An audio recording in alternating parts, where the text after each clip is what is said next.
कौन कांग्रेस या कोई दल क्या कह रहा है। इंडिया गठबंधन, हम ही कंफ्यूज हो गए होंगे, इसका मतलब अगर हम उन मीटिंगों में बैठे हैं तो हम ही कंफ्यूज रहे होंगे। इसीलिए जिस व्यक्ति के बारे में आप बात कर रहे हैं, मुझे नहीं पता कि कांग्रेस पार्टी का कौन व्यक्ति इस तरह की बात कर रहा है। हमें तो ये लगा कि जब मध्य प्रदेश के मुख्यमंत्री जो रहे, पूर्व में कई बार मुख्यमंत्री रहे, वो रहे, उन्होंने मीटिंग बुलाई और पूछा समाजवादी पार्टी से, हमने अपनी पूरी परफॉर्मेंस बताई, किस समय पर समाजवादी पार्टी के विधायक कहाँ जीते हैं, कभी 1 जीते, कभी 2 जीते, कभी 5 जीते और किस जगह हम नंबर 2 पे रहे। पूरी चर्चा हुई और रात भर 1 बजे तक समाजवादी पार्टी के नेताओं को जगाया उन्होंने और बातचीत की, पूरे आंकड़े देखे और आश्वासन दिया कि हम 6 सीटों पर विचार करेंगे। लेकिन जब रिजल्ट आया, घोषित की गई सीटें, तो समाजवादी पार्टी शून्य रही। अगर ये मुझे पहले दिन पता होता कि विधानसभा स्तर पर कोई गठबंधन नहीं है इंडिया का, तो हम उसमें कभी मिलने नहीं जाती हमारी पार्टी के लोग, न अपनी हम सूची देते कांग्रेस के लोगों को, न कांग्रेस के लोगों का फोन उठाते। लेकिन अगर उन्होंने ये बात कही है कि गठबंधन नहीं है, तो हम स्वीकार करते हैं गठबंधन नहीं है।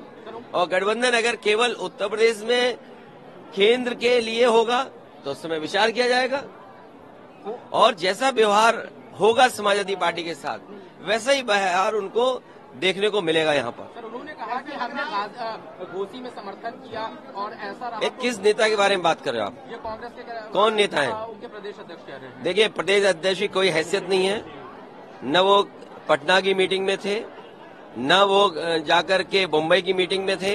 इंडिया के बारे में क्या जानते हैं वो गठबंधन के बारे में? उनकी क्या हैसियत है जो बोल रहे हैं इस तरह की बात?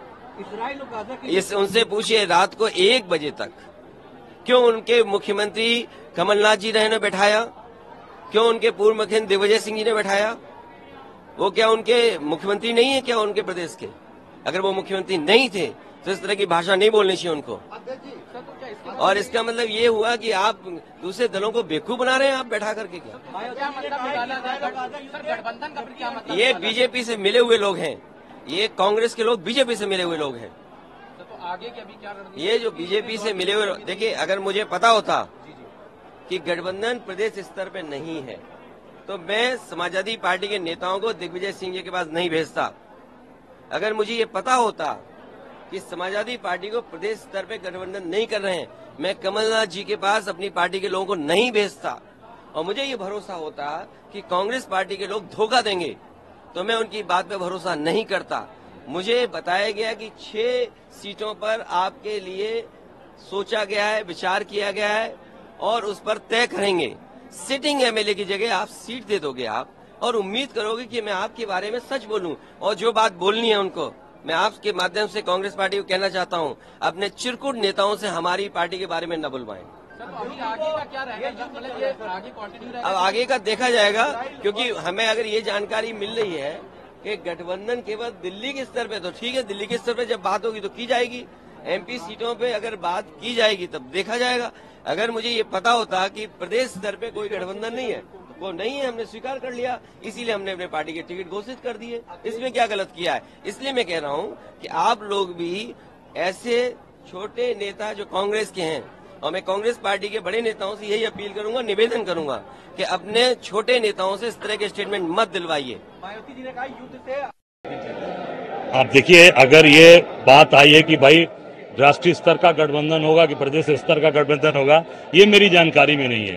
पर एक बात जरूर मैं कहना चाहूंगा कि जब ये प्रत्याशी घोषित हुए, अब 6 प्रत्याशी की बात करते हैं, 7 कैंडिडेट तो आपने पहले ही घोषित कर दिया था, तो अब 6 की बात कर रहे हैं। इसका मतलब कि आप समझ सकते हैं कि उन्होंने क्या बात बोली है। इससे आप उनका निकाल लीजिए कि अखिलेश जी ने कहा कि 6 सीट, और मैं ये है कि 7 सीट उन्होंने पहले ही घोषित कर दिया। कांग्रेस के प्रत्याशी आने के पहले ही अखिलेश जी ने 7 कैंडिडेट घोषित कर दिए, तो उसमें बात सामने आ गई ना कि 6 चाहते थे कि ज्यादा चाहते थे। कौन सही बोल रहा है, कौन गलत बोल रहा है, सामने बातें आ गई। हम इतना ही कहना चाहेंगे आदरणीय अखिलेश जी से और समाजवादी पार्टी के नेताओं से कि आप बड़ा मन करिए, और जैसे हमने घोसी में बड़ा मन करके आपका समर्थन किया, आपको चुनाव जिताया, उसी प्रकार आप बड़ा मन करके मध्य प्रदेश में भी कांग्रेस पार्टी का समर्थन करिए और भारतीय जनता पार्टी को शिकस्त दीजिए, चुनाव हराइए। एक बड़ी बयान रही है कि कांग्रेस पार्टी को अपने अलग इस तरह के नेताओं को नहीं बुलवाना चाहिए। उन्होंने चिंतुल शब्द का इस्तेमाल करा है कि इस तरह के नेताओं से नहीं बयानबाजी करवानी चाहिए, खुद कोई भी बात है तो हम तो खुल करते हैं। मैं साधारण सा आदमी हूँ, मेरे लिए कोई शब्द भी वो इस्तेमाल कर सकते हैं, कोई बात नहीं। मैं कार्यकर्ता हूँ, कांग्रेस का छोटा सा कार्यकर्ता हूँ और कांग्रेस के लिए काम करता हूँ। अब उनके भाई मेरे लिए जो भी उनके मन में शब्द हो या जो बातें वो करें, मैं उसको स्वीकार करता हूँ। पर इतना ही हाथ जोड़कर कहूंगा कि अगर भारतीय जनता पार्टी को हराना है तो आपको मध्य प्रदेश में कांग्रेस का समर्थन करिए। मुझे जो भी गाली देनी है आप मुझे गाली दे दीजिए, पर भाजपा को हराने के लिए कांग्रेस का समर्थन करिए। आप भाजपा को चुनाव हराइए और मुझे जो भी आप कहना चाहते हैं वो कह सकते हैं, मुझे उससे कोई फर्क नहीं पड़ता। एक आखिरी सवाल है, पूछा गया कि क्या कुछ आपको लगता है आने वाले समय गठबंधन क्या रहेगा, तो काफी नाराज दिखाई दिए, कोई बात उन्होंने स्पष्ट नहीं कही अभी तक। अब वो मैं तो यही कहूंगा कि उनको बहुत प्यार पूर्वक, आराम से, बहुत ही धैर्य के साथ, जैसे हम लोगों ने घोसी में सहयोग किया उसी प्रकार उनको मध्य प्रदेश में सहयोग करना चाहिए और कांग्रेस को वहां मदद करिए। और आप कहते हैं कि भारतीय जनता पार्टी को हराना है, तो भारतीय जनता पार्टी को हराना है तो मध्य प्रदेश में कांग्रेस का समर्थन करिए, साथ दीजिए। रामगोपाल वर्मा ने भी ये बात कही कि पहले भी जमानत आपकी जब्त हो गई है। तो मैं साधारण सा कांग्रेस का कार्यकर्ता हूँ, उनकी ताकत है, वो जमानत जब्त करा दें और मुझे हरा दें तो वो उनके पास है, उससे मुझे कोई फर्क नहीं पड़ता। पर फिर मैं उन रामगोपाल जी से भी आग्रह करूंगा, निवेदन करूंगा कि भारतीय जनता पार्टी को अगर हराना है, शिकस्त देना है तो कांग्रेस का साथ दीजिए, मध्य प्रदेश में कांग्रेस पार्टी के सहयोग में आ जाइए। और जैसा आपने हम लोगों ने आगे बढ़कर घोसी में आपका समर्थन किया, उसी प्रकार आप मध्य प्रदेश में हमारा साथ दीजिए। हमसे जुड़े रहने के लिए हमारे YouTube चैनल को सब्सक्राइब करें और नई वीडियो की नोटिफिकेशन के लिए बेल आइकॉन को दबाएं।